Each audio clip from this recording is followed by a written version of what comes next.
croix me sera toujours chère. Elle est gloire et victoire pour moi. Et par elle, en la maison du Père, la couronne est offerte à ma foi. Et par elle, en la maison du Père,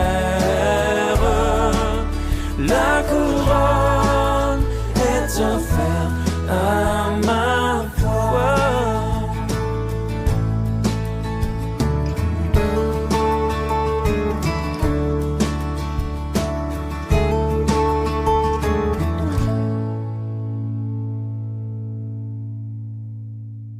Alléluia. Vous savez, la dernière fois quand je suis passé, on avait abordé le combat spirituel. Une première partie, on avait parlé de définition, qu'est-ce que c'était et tout. On avait parlé de la jeunesse du combat spirituel qui avait commencé dans le jardin d'Éden. C'était un vrai combat pour nos ancêtres Adam et Ève. Et dans la deuxième partie, quand j'avais commencé à partager ce thème, parce que c'est un thème qui est très vaste, c'est un thème qui ne finira pas, frères et sœurs, parce que la foi de l'Évangile est un combat. Toute notre vie, nous allons combattre. Est-ce que vous le comprenez? Toute notre vie, il y aura des formes de combat. La vie est un combat. Et c'est un combat que Dieu permet. Parce que vous savez que le Seigneur dit « Efforcez-vous de rentrer dans le royaume ». Je disais dans la deuxième partie du combat spirituel que notre vrai combat, c'est de ressembler à Jésus-Christ. Parce que si on ne ressemble pas au Christ, on ne peut pas rentrer dans son royaume. Et c'est une réalité. Il a porté nos péchés, il a donné sa vie pour nous, mais il nous transforme, n'est-ce pas? Notre combat, le vrai combat, c'est ça. C'est pas... On aura face à l'adversité, on a parlé des puissances, des dominations, des autorités, je l'avais bien expliqué dans la partie 1 et la partie 2, mais ça, ce n'est qu'une partie du combat, ce n'est pas... On va affronter des sorciers, on va affronter des démons, ça oui, le Seigneur nous équipe pour ça. Et j'avais commencé, si vous vous rappelez bien, parce que moi je me rappelle bien d'où j'étais arrivé, on avait commencé à parler des armes spirituelles. Et je m'étais arrêté sur le deuxième arme. Et puis, il y a eu des réflexions qui se sont invitées dans ma méditation. Et j'ai dit, mais où le Seigneur a mis sur mon cœur? Vous savez, j'aime beaucoup les films westerns. Dans les films westerns, je vous fais remarquer que presque tout le monde a une arme.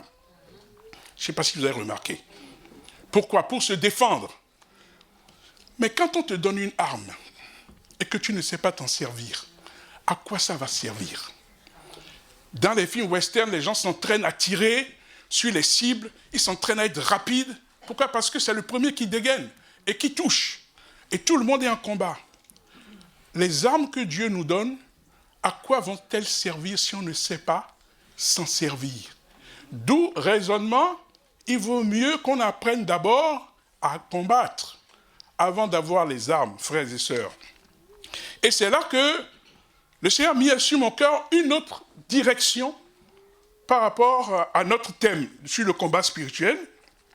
J'avais dit, si vous vous rappelez très bien, que nous avons besoin de nous appuyer sur le Seigneur et de connaître vraiment sa volonté avant de passer sur les armes.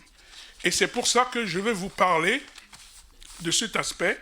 J'ai quelques notes. En fait, de quoi je veux parler? Comment? Je vais le... Voilà, c'est mieux comme ça.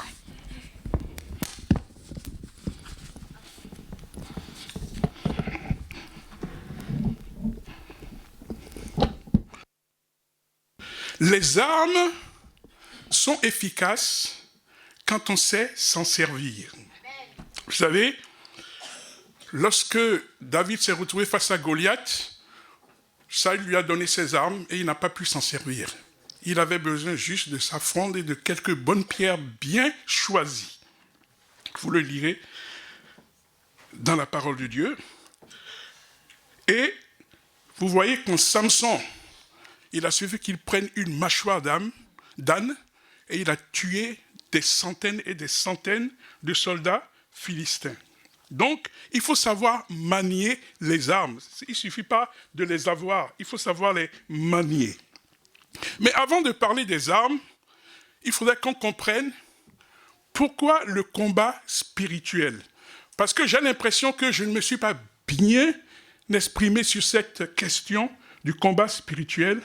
Le combat spirituel, pour moi, c'est la volonté de Dieu pour chacun de nous, parce qu'il dit « efforcez-vous de rentrer dans le royaume ». C'est par le combat spirituel que le Christ est venu, qu'il a donné sa vie, il a combattu. Il a même dit, parce qu'à un moment donné, il était découragé, il a dit « non pas ma volonté, mais ta volonté ». Et il allait jusqu'au bout, il a combattu pour nous. Et l'apôtre Paul dira que l'athlète n'est couronné qu'après avoir combattu. Le mot combattu revient à chaque fois. Le combat spirituel est pour tout le monde, pour toutes les religions, pour toutes les personnes. C'est un combat. Pourquoi? Quelle est sa finalité, frères et sœurs? Je voudrais que nous comprenions que celui qui nous a appelés au combat, c'est Dieu lui-même. Et que face à ce combat, c'est lui qui nous équipe. C'est lui qui connaît nos défaillances, c'est lui qui équipe ce qu'il appelle et il nous identifie. Dans le combat spirituel, tu es identifié. C'est Dieu qui confirme ton identification, ton identité de qui tu es. C'est lui qui détermine ton but dans la vie. Et ton combat, ici, est rattaché à ton identité. Ton identité dépend de Dieu. Ça ne dépend pas de ta position. Ça ne dépend pas de tes réussites. Ça ne dépend pas de tes échecs. Avant d'aborder toujours cette question des armes, je voudrais vous dire qu'il y a la problématique de la gestion du combat spirituel. Ça, c'est un vrai sujet. Comment on gère le combat spirituel? C'est là qui va déterminer notre capacité à la victoire. Premièrement, les obstacles de cette gestion, dans le combat spirituel, il n'y a pas de distraction. La victoire dans ton combat spirituel, la victoire que Dieu te donne, est liée à ta relation avec ton Dieu. Dans des combats qui commencent à prendre place, tu dois recevoir une instruction divine dans un combat spirituel. Sinon, tu ne peux pas. Tu dois être attentif, ne pas te laisser distraire. Tu dois être concentré quand tu es dans un combat spirituel. Pourquoi? Parce que dans la distraction dont je parle, nous sommes dans un monde rempli de distractions autour de nous. Distraction en tout temps. Tu es dans un combat spirituel, tu passes ton temps sur le téléphone, tu passes ton temps sur les réseaux sociaux, mais tu vas périr. Tu es dans un combat spirituel et tu es toujours dans des préoccupations autres. Il est vrai qu'il y a des préoccupations, le travail, les responsabilités familiales, mais qui peuvent venir envahir tes pensées. Mais il ne faut pas oublier que le combat spirituel, ici, impose une détermination. Deuxième point important pour gérer le combat spirituel, parce que nous sommes tous appelés à combattre. Mais notre victoire dépend de comment nous gérons le combat spirituel. C'est Dieu qui nous appuie, c'est Dieu qui nous équipe, c'est sûr, mais il y a des clés. Le manque de foi, le doute, ne peut pas te donner de victoire dans ton combat spirituel. Quand tu es attaqué, quand Satan t'attaque, vous savez que ce matin, toute la nuit, j'ai été attaqué. Je le dis, on n'a pas besoin de se mentir, on est tous attaqués plus ou moins, mais j'ai eu une attaque particulière depuis toute une nuit jusqu'au matin. Je n'ai pas dormi. Peut-être parce que je veux parler de certaines choses que Dieu a mis à mon cœur, mais David dira, c'est le Seigneur qui exerce mes mains au combat. Tout le monde a un combat. Quand je parle de combat spirituel, c'est le combat dans l'esprit, dans les pensées. Et nous allons voir un peu tout ce type de formes. Nous combattons homme à homme, mais il y a un socle spirituel. Des États combattent entre eux. Il y a un socle spirituel. Mais prenons un exemple. La guerre actuelle de l'Iran avec Israël et les États-Unis, c'est un combat spirituel, ce n'est pas un combat spirituel. C'est un combat spirituel. Pourquoi? Parce que Israël veut détruire l'Iran. L'Iran jure de détruire Israël. Mais tu ne peux pas détruire le peuple qui a la promesse de Dieu. Ça veut dire que tu te mets contre Dieu. Puisque Israël a reçu la promesse de Dieu. C'est Israël qui nous a apporté la parole de Dieu et s'est révélé à Abraham. Et Jacob est un descendant d'Abraham. Et Dieu veut bénir toutes les nations par Abraham. Et toi, tu veux détruire la nation que Dieu a choisie. C'est un combat spirituel, frères et sœurs. On doit comprendre comment les choses fonctionnent. Je ne suis pas un historien, je ne vais pas rentrer dans les détails. Ça fait plus de 3000 ans qu'ils se combattent. Que ce soit les Perses avec Israël, les Mèdes, les Mésopotamiens, les Médo-Perses. Quand tu es mélangé les deux ensemble, Nebuchadnezzar, compagnie et tout ça, le Seigneur l'avait envoyé combattre son peuple, c'est vrai, pour des raisons quand même. Le peuple s'était détaché. Mais ça fait des milliers d'années qu'ils se combattent. Ça fait des milliers d'années que la Syrie et Israël se battent. Est-ce que vous le savez, ça? Le Liban, les Phéniciens, ça fait des milliers d'années qu'ils se battent avec Israël. Tantôt alliance, tantôt machin. Donc, c'est un combat spirituel. Et j'avance pour dire que la victoire dans le combat spirituel évacue le doute. Tu ne peux pas avoir de doute. Il faut que tu aies de la foi sur la bonté de Dieu, sur l'assurance de ses promesses, les exaucements, et il faut le demander. S'il le faut, quand tu manques de sagesse et de foi, il faut le demander au Seigneur. Troisième point, j'ai dit le premier point des distractions. Pour gérer un combat spirituel, pas de distraction. Si tu te distrais, Satan a une stratégie, il va t'éliminer. Pas de distraction. Il faut être concentré. Il faut être motivé. Il faut être à l'affût. Il faut demander instruction au Seigneur. Pas de doute. Dans ton combat spirituel, tu dois t'appuyer sur le Seigneur. Puisque celui sur qui tu t'appuies, tu ne peux pas douter de lui. Là, on parle de clés dans le combat spirituel parce que nous sommes tous concernés. Troisième point, les blessures émotionnelles. Nous venons d'avoir, vendredi dernier, une nuit de prière sur les blessures émotionnelles. Frères et sœurs, colère, amertume, culpabilité, ce sont les produits des blessures émotionnelles dans le cœur. Nous avons entendu de beaux messages dessus, vendredi au Bon Samaritain. Je peux vous assurer que les blessures émotionnelles peuvent créer une barrière entre Dieu et nous, rendant difficile l'instruction de Dieu pour le combat spirituel. Pourquoi? Parce que celui qui souffre de blessures émotionnelles qui n'est pas réglée, qui n'est pas guérie, ne peut pas avoir une capacité de prier avec assurance, avec foi, avec efficacité. Pourquoi? Parce que la blessure émotionnelle, très souvent, ça peut être une injustice, ça peut être une perte par rapport à la vie d'une situation. Et on peut se sentir en colère face à Dieu, de n'avoir pas intervenu, de n'avoir pas agi. On peut avoir du mal à lui parler pour avancer. Il y a tous ces conflits qui sont non résolus, qui peuvent nous empêcher de prier, de combattre avec un cœur sincère. Puisque d'abord, je dirais que Le noyau dur du combat spirituel, c'est la prière. Quand on est dans le combat spirituel, on doit recevoir une instruction, on doit demander au Seigneur sa direction. Ce n'est pas la prière. Et comment peux-tu prier si dans ton cœur, il y a des ressentiments, il y a des choses qui ont pris place. Il y a la culpabilité, les péchés non confessés qui peuvent nous faire sentir indignes dans la présence de Dieu. Tous ces aspects, on doit les confesser. Je dois confesser mon cœur. Même dans le cas de la blessure émotionnelle, je peux vous assurer qu'on a eu une nuit de prière formidable jusqu'au matin.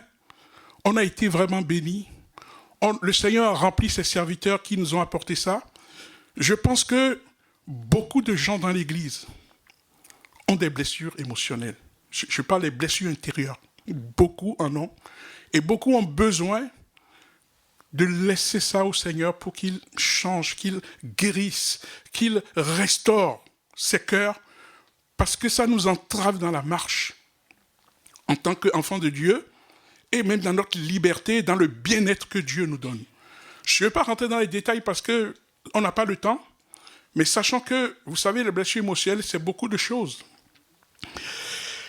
Que ce soit les souffrances qu'on a eues dans l'enfance, des gens qui ont été violés, des gens qui ont été martyrisés, des gens qui ont été harcelés au travail, qui ont enfoui cela dans le cœur, ils souffrent avec, ça les perturbe, ça donne même des maladies, et tout ça, il y en a qui ont des problèmes relationnels à cause des blessures intérieures. L'Église même blesse. Beaucoup de gens ont été blessés dans l'Église. C'est le dernier endroit où on doit être blessé. Frères et sœurs, le Seigneur dit que votre douceur soit connue de tous. Je dis dans la nuit de prière, je m'engage, j'ai fait un vœu de ne blesser personne. Parce que dans la maison de Dieu, c'est le dernier endroit où on doit blesser personne. Les gens doivent être accueillis, on doit être heureux, on doit être vraiment aimant. Et dans l'église, il y a des gens qui sont blessés, des gens qui s'en vont, des gens qui gardent la blessure, des gens qui refusent même de revenir au Seigneur parce qu'ils ont été blessés par des serviteurs. Je n'ai pas peur de le dire. Il y a des serviteurs qui ont blessé des gens, des frères qui ont blessé, des sœurs qui ont blessé. La blessure émotionnelle, c'est quelque chose que Dieu traite par son amour. Pourquoi je dis? Parce que c'est le seul rempart qui nous guérit. C'est l'amour de Dieu. Lorsque nous nous sentons aimés, bon, ça s'est invité un peu dans l'après-dit, mais je vais quand même dire quelque chose dessus. Quand nous nous sentons aimés de Dieu, notre cœur se répare. Les blessures que les gens nous ont infligées, ça s'en va parce que le Seigneur le traite. Jésus le traite. Et c'est important que nous puissions le lui confier. Pas se cacher. Nous sommes blessés. Nous le confessons, nous le disons.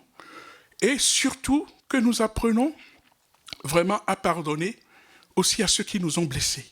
Parce que là, c'est vraiment la clé principale. Celui qui m'a blessé, je dois faire la démarche dans mon cœur devant le Seigneur de lui pardonner. Parce que c'est là que le Seigneur va intervenir. Parce que c'est une douleur profonde qui me tue.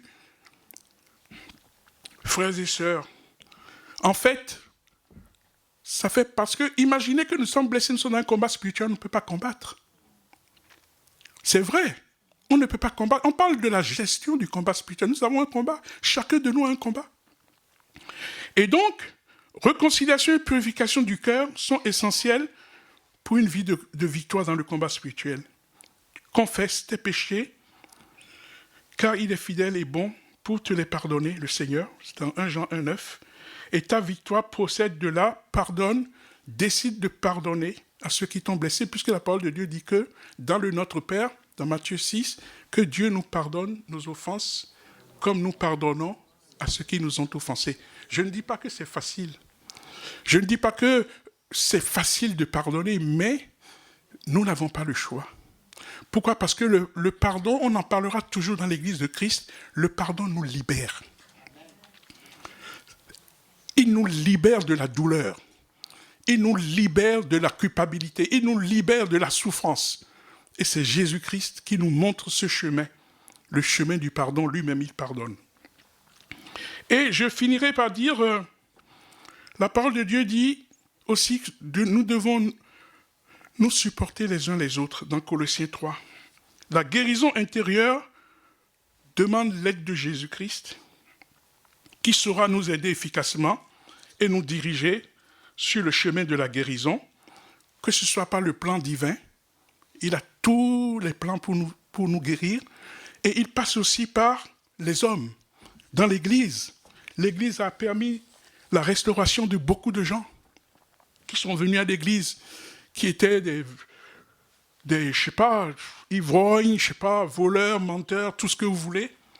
Et tout doucement, Jésus a pris en charge nos vies, avec la parole, avec les soins qu'il nous prodigue, tout doucement, et il nous a restaurés, nous sommes devenus des nouvelles créatures. Il a relevé nos têtes, c'est très important. Dieu a tous les moyens pour nous guérir et nous restaurer. Et enfin, j'avance. La gestion du combat spirituel, il faut de la discipline. Quand vous êtes face à un combat, je ne sais pas quel est ton combat ce matin. Il y a plusieurs combats.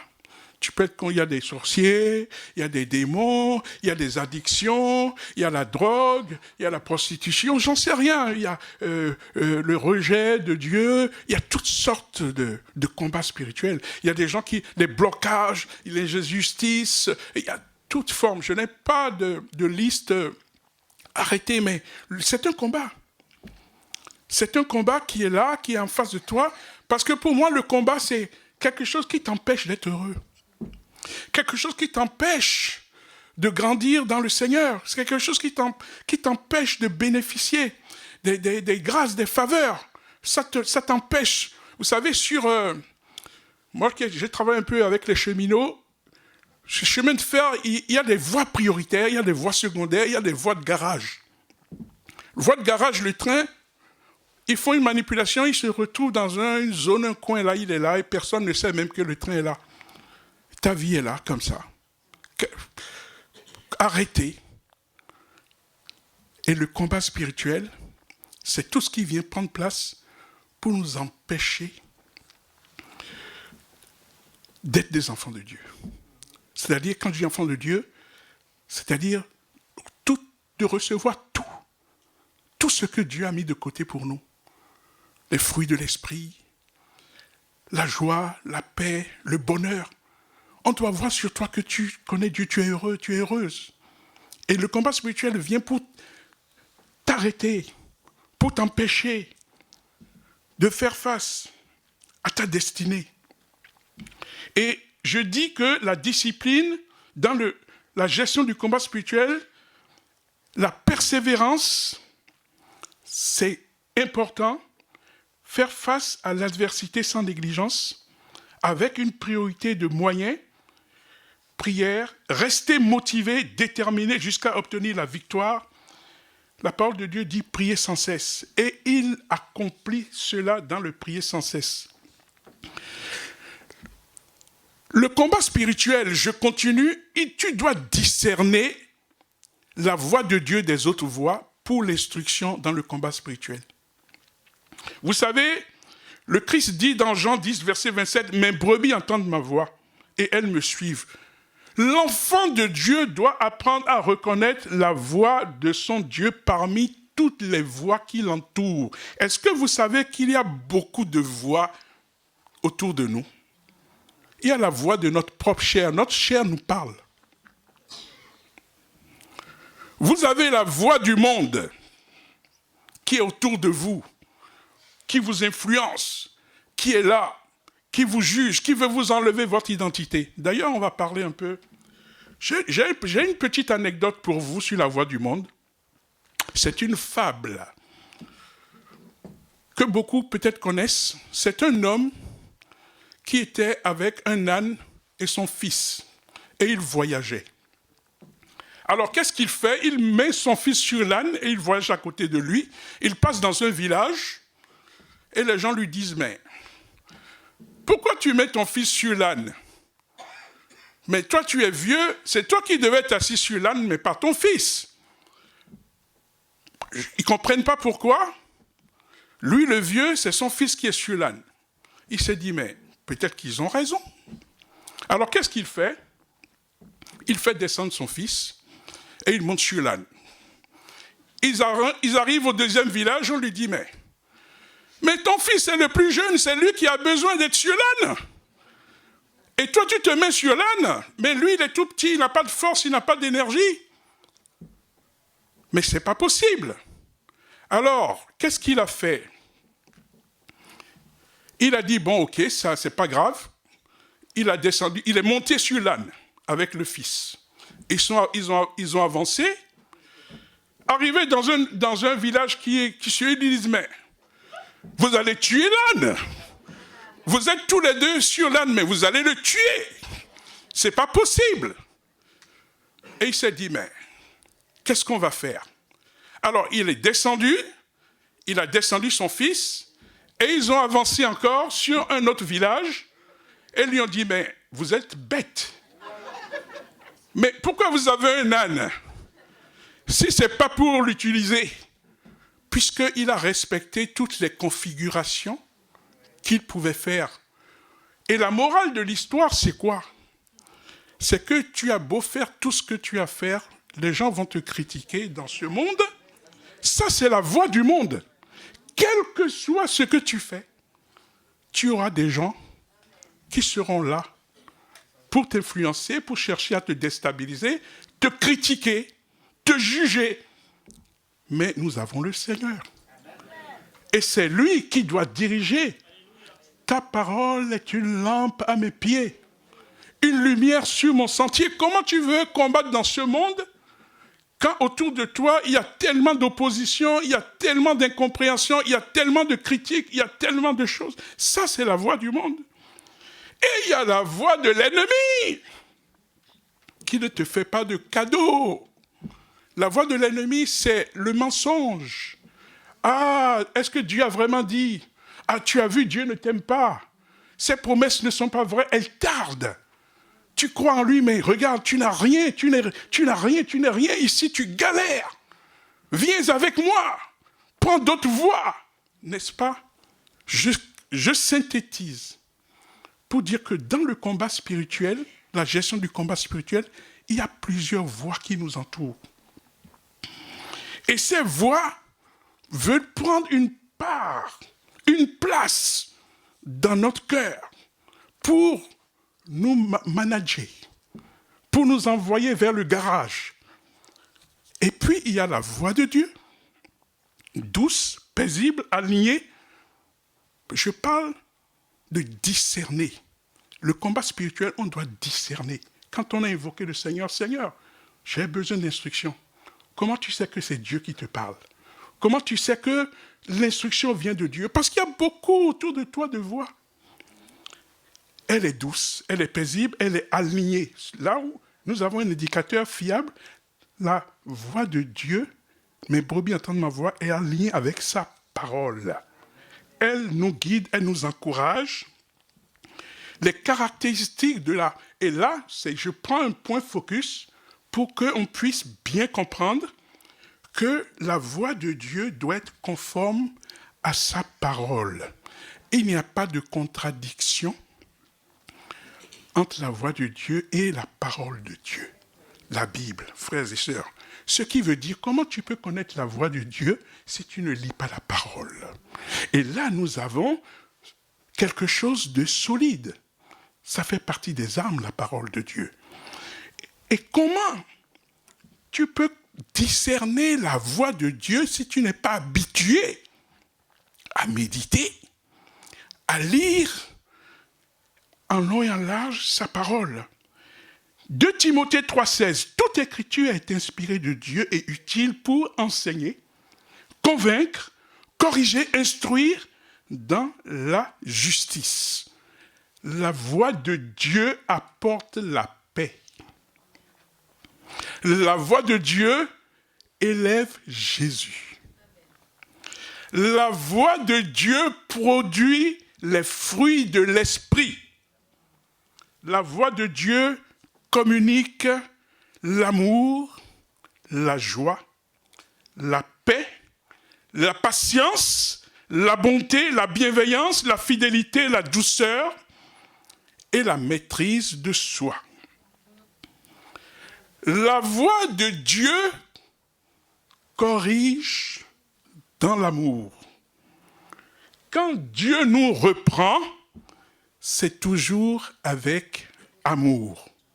Vous savez, il est écrit que le Seigneur n'éteint pas le lumignon qui fume et il ne brise pas le roseau cassé.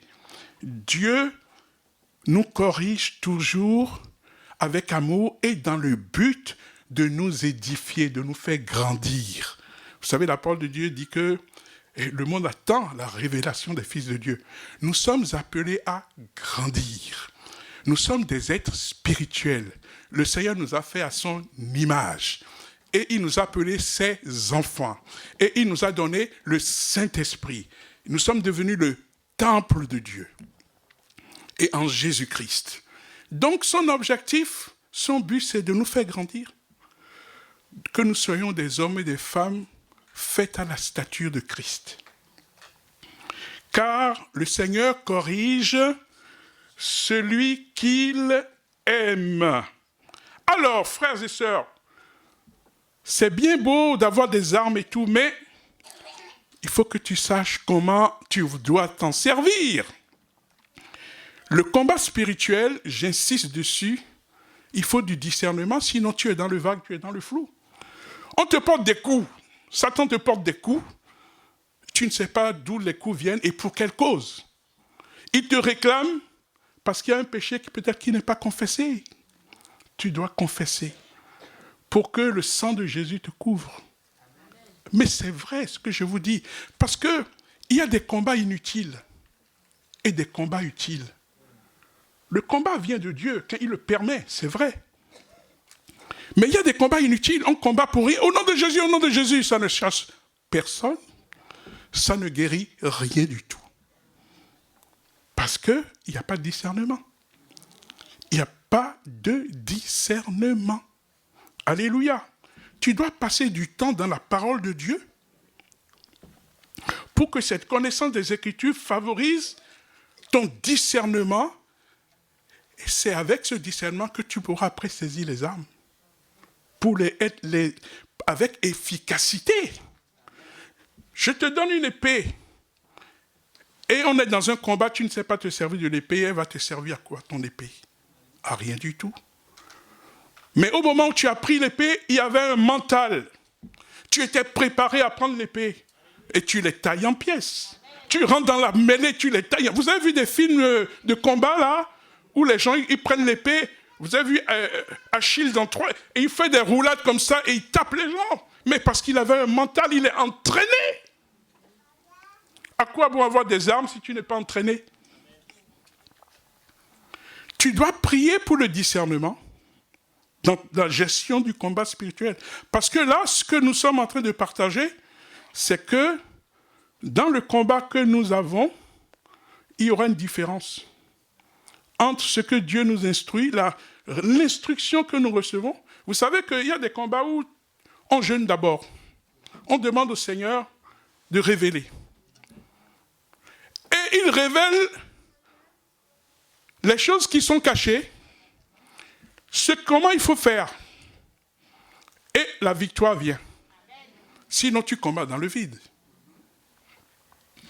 Donc, on doit prier. Et puis, j'ajoute aussi 2 autres points. C'est que tu dois être attentif. Tu dois écouter le Seigneur par rapport à ton cœur. C'est-à-dire qu'il y a là une pratique de l'écoute, des moments pour méditer sur les versets bibliques qui vont t'aider, parce qu'il y a des versets qui vont s'jaillir dans ton cœur pour pouvoir faire face à un combat spirituel. Une situation qui est là, où le Seigneur va te donner une pensée, une parole de connaissance que tu vas prononcer, sur laquelle tu vas t'appuyer et tu vas voir les choses se décanter devant toi. Et si une direction ou une pensée t'apporte une paix profonde, c'est souvent un signe que c'est Dieu qui te parle. Je veux dire par là que quand tu as la paix face à une situation, la paix intérieure, la paix de Dieu qui vient, Dieu te manifeste sa présence. Ça, c'est un indicateur pour dire que Dieu est là, il agit. Il y a des situations difficiles. Vous savez, quand Paul était à Philippe, à la prison, on les avait frappés, roués de coups, mais il était en paix et ils ont commencé à louer le Seigneur. Ils étaient en paix et le Seigneur s'est manifesté et a bouleversé la prison. Il y a des situations que tu as traversées dans le combat spirituel où tu as la paix. Il y a des choses difficiles qui arrivent, mais tu as la paix. Ça veut dire que le Seigneur est là. Le Seigneur t'assiste. Amen. Alléluia. Amen. Et pour finir, se soumettre tout à Dieu. Offre ton corps, ton âme et ton esprit à Dieu comme un sacrifice vivant. Cette parole qui déclare dans Jacques chapitre 4 verset 7, « Soumettez-vous à Dieu, résistez au diable, et il fuira loin de vous. » Romains 12 verset 1 à 2, « Ne vous conformez pas au siècle présent, mais soyez renouvelés. » J'écoute. Dans votre intelligence. Amen, c'est vrai. Frères et sœurs, j'ai voulu, avant de parler des armes, les armes, Dieu nous les donne. Mais là, nous avons les clés. Les clés du combat, c'est notre relation avec le Seigneur. Parce qu'il a dit, combat, l'Éternel combat pour toi. C'est l'Éternel qui détermine la jauge du combat. L'Éternel sait où tu en es dans le combat. Et c'est lui qui t'assiste dans le combat. Alors, comment tu peux avoir la victoire si ta relation n'est pas une relation bien établie avec le Seigneur? Vous savez que l'ennemi fuit la présence de ceux qui cherchent le Seigneur. Satan te fuit, il te fuit, il te fuit. Celui-là, ne l'attaquez pas parce que le Seigneur a mis autour de toi un bouclier de feu. Parce que ta relation est établie avec lui. Ta relation est établie avec lui parce qu'il te connaît. On avait eu cette anecdote où l'ennemi vient frapper à la porte chaque fois et je me rappelle, le pasteur Jean-Blaise l'avait raconté, moi-même je l'avais lu. Et à chaque fois, le gars se présente et l'ennemi le soufflette bien comme il faut. Et puis un jour, il a tout laissé au Seigneur Jésus. Quand l'ennemi a frappé à la porte, c'est le Seigneur qui s'est présenté. Et il a dit, « Ah, je me suis trompé de maison. » C'est vrai. Notre relation, c'est-à-dire que tout ce qu'on va dire sur le combat spirituel n'a pas de valeur si on n'a pas une relation établie avec le Seigneur. Quelle est ta relation avec le Seigneur? La foi, oui. Mais est-ce que le lieu secret est une pratique où tu donnes du temps pour le Seigneur, pour le remercier, pour le louer? Il y a un temps de rencontre, d'échange avec lui, cœur à cœur. Je vous dis une chose qui est vraie, je fais toujours le distinguo entre notre vie spirituelle et notre vie matérielle sur terre. Sur terre, tu dois travailler. Sur terre, tu dois monter des initiatives. Si tu veux être riche, si tu veux gagner de l'argent, il faut que tu bosses. Il faut que tu demandes des idées. Il faut que tu utilises tes talents. Et tout le monde en a des talents. Dieu a donné à tout le monde des talents. Il y a des milliardaires qui sont chrétiens. Et il y a des chrétiens qui sont pauvres. Mais c'est l'Éternel qui a fait l'un et l'autre. Est-ce que vous le savez? Quand on dit dans Proverbes chapitre 17, il est dit que celui qui outrage le pauvre, c'est Dieu qui l'outrage. Mais notre vie, on doit comprendre, je le dis, le chrétien n'est pas paresseux. Le chrétien a des talents. Ceux qui sont autour de nous n'ont pas deux têtes. Ceux qui gagnent de l'argent, ceux qui font des entreprises. Le chrétien, il doit avoir le désir aussi de faire quelque chose. de créer une entreprise. Moi, j'entends jamais dans nos réunions de prière ici, Seigneur, je veux monter une entreprise. Priez pour moi, frères et sœurs, parce que j'ai un projet. Je suis en train de faire un business plan et tout ça. Non. Oh, je vais passer des radios, Tamalou, Bobola. Priez pour moi. Je dois passer des radios. On ne fait que ça. Monte ton entreprise. Demande à Dieu, monte ton entreprise. Tu as reçu le talent pour ça. Tu vas faire des études, tu veux être médecin, avocat, bien sûr, et sois un bon avocat. Tu veux être même boulanger, sois un très bon boulanger. Les gens vont faire la queue pour venir acheter le pain. Bien sûr, parce que si tu leur fais du bon produit, ils vont venir manger, ils vont se donner les informations, ils vont venir. Tu as un bon restaurant, moi je veux plutôt venir payer chez toi mon repas que d'aller encore m'asseoir sous le contrôle de Bouddha dans les restaurants indiens. Frères et sœurs, c'est la vérité. Nous avons reçu des talents. Étudiez, les jeunes, soyez performants. Cherchez à faire de bons diplômes, de bonnes formations, passe des concours. Tu ne peux pas avoir un concours, la fleur au fusil, c'est faux. Il faudra réviser, chercher, réviser, t'exercer. Et après, parfois même tu passes le concours, une fois ça ne marche pas, une deuxième fois ça ne marche pas. Il y en a qui l'ont passé 3-4 fois. C'est comme le permis, il y en a qui ont passé ça 10 fois, mais ils l'ont eu. Et quand il roule sur les chaussées, c'est pas écrit, il a passé 10 fois son permis. Amen. C'est l'objectif qui compte. Mais qu'est-ce que tu veux? Ma femme me dit, je l'avais partagé, je ne sais pas, je regarde l'heure parce que là, ouais, on a encore 5 minutes. Ma femme me dit, sais-tu ce que tu veux dans la vie? Je le partage parce qu'on l'avait partagé vendredi. Je dis, mais je sais ce que je veux, moi. Oh, moi, je veux impacter le monde. Je veux être un grand type. Oh, je veux aller voir Jésus. Oh, je veux vraiment me battre. Je veux peut-être gagner de l'argent, aider aussi ceux qui n'en ont pas et tout. Elle me dit, oh là là, est-ce que tu t'es posé la question de savoir, moi qui suis à côté de toi, est-ce que tu prends soin bien de moi? Est-ce que tu t'occupes bien de moi? Est-ce que tu t'occupes bien de tes enfants? Ce que Dieu t'a donné une famille. Est-ce que tu leur demandes, est-ce que vous êtes heureux? Est-ce que je vous rends heureux? Et je me suis assis d'abord, j'ai dit, mais ce que tu as dit est vrai là. Mais je n'ai jamais pensé à ça. Mais Dieu te donne quelque chose à côté, ta famille, les tiens. Tu dois prendre soin d'eux. C'est écrit dans la Bible. On doit prendre soin des siens. Est-ce que ma femme, je te rends heureuse? Je te demande pardon. Comment tu lui parles? Comment tu t'occupes de ta famille? Est-ce que tu allèges ta femme? Mais nous devons parler de ces choses dans la maison de Dieu, frères et sœurs. Est-ce que nos épouses sont heureuses? Est-ce que nos sœurs sont heureux? Nos frères sont heureux? Le Seigneur nous enseigne dessus. Et ça, c'est la chose la plus proche de nous, que de chercher à gagner, conquérir, faire des empires et tout. Mais il dit, à quoi te sert de gagner le monde? Et si déjà, devant le Seigneur, le tribunal du Seigneur, ma femme m'a dit, mais non, il m'a toujours brimé. Non, ce que je veux dire, je veux dire que le Seigneur nous met des choses simples. Et c'est un combat.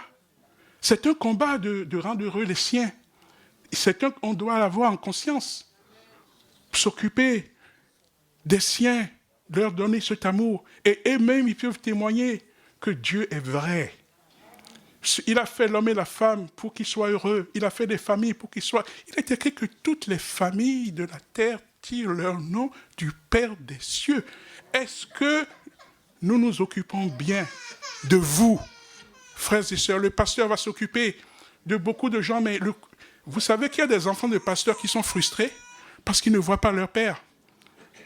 Ils ne voient pas les parents parce qu'ils sont toujours occupés par l'église et tout. C'est un combat. Moi, j'ai écouté des reportages sur beaucoup de ces aspects. Des enfants ont grandi, enfants de pasteurs, couple pastoral, mais les parents n'étaient jamais là pour eux. Mais le Seigneur attire notre regard sur ces choses. Vous savez que avec le Seigneur, c'est des choses simples. D'abord, les petites choses d'abord. Et après, les grandes choses, il nous les donne. Et c'est un combat de chrétiens. Nous avons besoin de comprendre. Et je prends mon temps, pasteur René, parce que même si on ne l'aborde pas, je l'aborderai une autre fois, les armes, mais j'avais à cœur vraiment qu'on comprenne que la volonté de Dieu dans le combat spirituel, gérer le combat spirituel, c'est de s'appuyer sur ce qui nous donne notre relation avec lui. C'est notre relation avec Jésus. C'est Jésus qui fait le combat pour nous. C'est Jésus qui donne l'ordre du combat. C'est lui qui a le curseur du combat. C'est lui qui tient l'épée du combat. Et ce combat, il nous aide, mais à condition que notre relation soit établie avec lui. Et alors, mais les choses vont être comme sur des roulettes. C'est un frère qui disait que sur les roulettes, vous voyez, les roulettes, ça roule, ça va vite. Hein? Les choses vont très vite. Le Seigneur enlève. Le Seigneur nous éblouit parce que nous sommes fidèles, nous sommes obéissants. Notre relation avec lui est établie. Quand je parle de relation avec lui, le désir de chercher sa présence. Dans la journée, on a un temps pour chercher sa présence, pour lui confier les choses, pour lui dire les choses, pour lui demander instruction, pour lui demander conseil. Même si tu veux bénir quelqu'un, demande conseil au Seigneur. Sinon, tu vas perdre ton argent. Le Seigneur sait qui a besoin. Le Seigneur sait vers qui il va t'orienter. Et toi-même, tu seras heureux, heureuse, parce que le Seigneur te guide. Alléluia. Je vais m'arrêter là. Et on va rendre grâce. On va rendre grâce au Seigneur. Et je voudrais vraiment que si quelqu'un veut qu'on prie pour lui, je laisse la place au pasteur René pour cela. Père Saint, je te rends grâce. Parce que Seigneur, ta parole est la vérité. Et Seigneur, tu nous permets de comprendre encore que le combat spirituel que tu permets, Seigneur, qui vient de toi, c'est d'abord notre relation avec toi qui la détermine. Nous sommes plus que vainqueurs quand notre relation avec toi, Jésus, elle est établie. Parce que nous voulons entendre que tu dises, tu nous connais. Tu connais notre identité, c'est toi qui nous la donnes. Celui par qui tu appelles son nom, tu dis, mes brebis entendent ma voix. Seigneur, nous voulons entendre ta voix. Nous voulons que ta voix nous guide. Nous voulons que tu nous donnes instruction. Nous savons que, Seigneur, cette relation que tu désires, nous la désirons aussi. Alors je demande, Seigneur, que tu donnes vraiment à chacune de nous, ce matin, le désir, Seigneur, d'avoir une relation personnelle avec toi. Une relation établie, une relation fidèle, Seigneur, afin que nous puissions être vraiment tes instruments. Beaucoup d'hommes et de femmes ont besoin de toi, ont besoin d'entendre ta voix, ont besoin de ton secours. Nous voulons aller vers eux, vers elles, pour leur parler de Jésus. Seigneur, tu es bon. Merci pour ta parole. Au nom de Jésus-Christ. Ce n'est pas de la haute théologie, frères et sœurs. On n'a pas fait de la haute théologie. C'est le basique. On pourrait faire de la théologie sur la christologie d'en haut, la christologie d'en bas. Ça ne me gêne pas. Je n'ai pas de problème avec ça. Mais ça, c'est ce que Dieu veut. Près de son cœur. Que chacun de nous est près de son cœur. Et alors la victoire, Satan va fuir. Les démons vont fuir. Et tu seras un instrument de bénédiction. On va rendre grâce. Je vais appeler le pasteur. Je remercie le Seigneur pour ces moments.